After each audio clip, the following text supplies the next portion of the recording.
There are a few reasons I feel retro consoles are better than newer ones for the most part. We don't need the software menu things. They're not very complicated. Back then, they weren't afraid to traumatize children with their error screens. Hi! Nowadays, error screens are too simple. Too tame. I want red colors and scary sounds, or maybe even creepy silence. And yes, I know there are already plenty of videos about console errors, hers out there, but I wanted to do my own twist of it, okay? Or at least, I liked it back when my CD player would act like it's the end of the world if I put a Sega CD disc in it. Let me explain. Like, if you decide to put your Sega CD disc in, I don't know, your Shopkins CD player? Haha, I actually had one of these growing up. But let's imagine a scenario where I also grew up with a Sega CD, he console. And I decided to get curious one day and put a Sega CD disc in the Shopkins CD player. I'm gonna let you know that you'd hear this. Warning, this disc is for use with a Sega CD system only.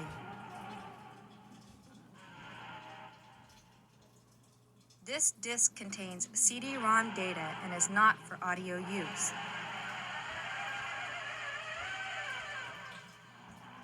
Please press stop on your disc player now.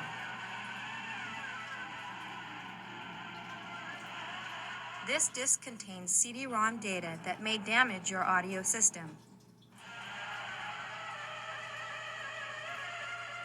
Please stop playing this disc immediately.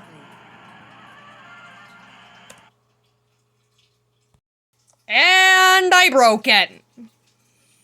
It's apparently because track 2 plays first, somehow. Track 1 has game data that if you try to play, your CD player will scream in pain, and the speakers will be obliterated. So in this hypothetical reality, I killed my Shopkins CD player out of curiosity. But that's only hypothetical, that didn't happen in real life, I just sold it. But who knows? Maybe the dumb kid who received the Shopkins CD player did this. This one's not harmful to any CD player. In fact, it only shows up on the actual PS2 system. The infamous red screen of death. It's not just iconic to gaming culture, but it's iconic to iShy Review Season 5. Now you may wonder why this is in the video, because even people on Mars know about this. Well, did you know that when I was younger, I thought this screen meant the console was bricked? I swear, this was mainly because of how people describing the red screen would interpret it. Like, they describe it as really scary, and I'd be like, it can only be scary if it takes away your console forever. I later learned it doesn't brick the console, but I've still never seen the screen outside of videos before. And I'm gonna be 100% honest.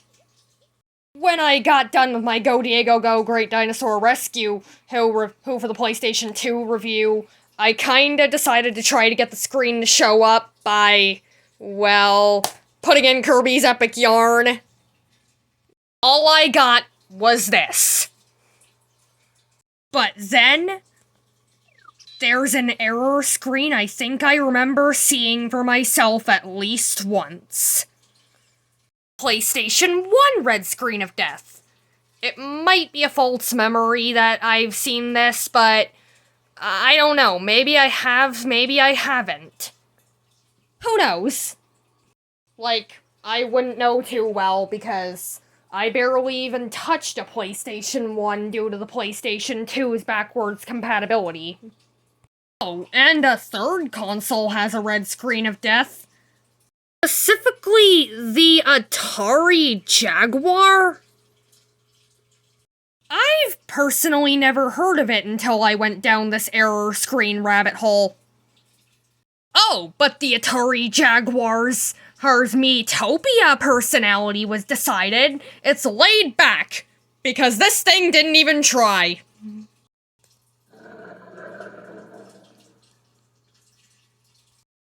Okay, so let me get this straight. This is the red screen of more red. Console, is this enough red for you? Get it, she's cool, but this is going crazy.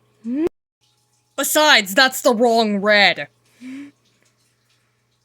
Actually, the Jaguar is so obsessed with the color red that it can't even tell you what went wrong. The N64 just telling you to look at the instruction booklet is more useful than that. Actually, Nintendo's pretty good at unexpected spoopy errors. I mean, would you be scared if you saw this on your Wii? They don't even let you get to the health and safety screen because they want you to call a Mii doctor to cure your Mii's of the corrupt flu or something. Oh, so that's why my Mii's get sick in Miitopia so much. Well, now that my Mii's and Wii is being dragged to the Nintendo hospital, let's go a gen down, the GameCube. 'Cause I'm in the mood for some Kirby and the Amazing Mirror on the Game Boy Player. I think I forgot something. If you forgot, then it wasn't important. Yeah, you're right. Oh, yeah. Guess it was important. I vividly remember getting this screen at least once when I was younger, but I have no idea. But here's an error that I definitely remember getting. It all started when my family bought a pre-owned Xbox 360. My fellow Americans, I think we all know where this is going, so let's just skip to the end.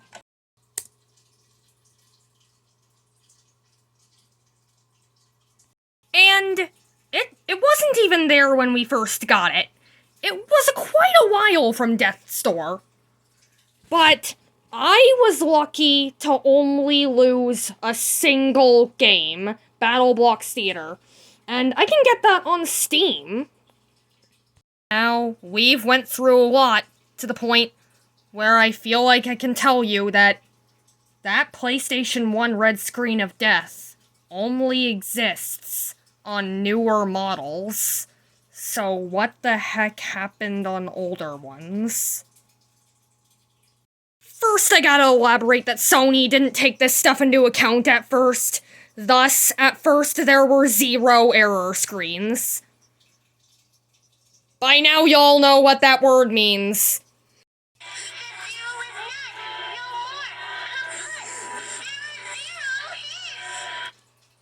But I don't have to worry about getting murdered. Fearful Harmony will scare her away. You may be wondering what the heck a Fearful Harmony is. Well, it was the result of Sony not realizing these things could happen. It happens when you insert a disc the console considers foreign, like an Xbox or PC game, a pirated game. My old probably scratched all hell recorded a disc of Super Y, a disc full of pot, a lot of mayo and beach balls. Since Sony installed no precautions, and the PlayStation will attempt to read what's on the disc, and then it'll have a seizure trying to execute the instructions.